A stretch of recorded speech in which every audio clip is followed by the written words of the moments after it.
Hello and welcome back to the channel. If you're new here, I'm a GP pharmacist just wanting to spread some knowledge.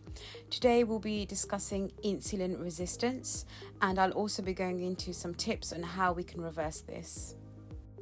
There is a spectrum of insulin sensitivity. Some people are more insulin sensitive and others can be insulin resistant. People don't understand that when you have insulin resistance, it makes losing weight a lot more difficult.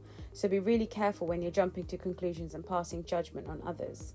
Now, I'll be going into ways that we can reverse insulin resistance and effectively lose some weight. So I'll be talking a little bit about the insulin resistance cycle just so we can get a bit more of an understanding about it. So when you have low energy levels, you tend to eat food. Individuals eat food, which leads to a production of insulin. However, those who suffer from insulin resistance, their cells become resistant to the excess insulin floating around the bloodstream. This signals our body to put that excess sugar into storage. Some of this is stored into our muscles and liver. However, when this becomes full, it of course starts storing this as body fat. Now, how do we know if we've got insulin resistance? There are blood tests available which can indicate a diagnosis. However, generally speaking, patients do tend to have typical symptoms. These include sugar cravings, often an intense feeling of hunger which can be frequent. You have difficulty concentrating due to something called brain fog, and there is quite a strong correlation between anxiety and depression and those who suffer from insulin resistance. In order to get this all under control, we need to know what increases insulin levels and what can reduce these levels. Now, if you're somebody who struggles with snacking or overeating, fasting might be a great solution for you.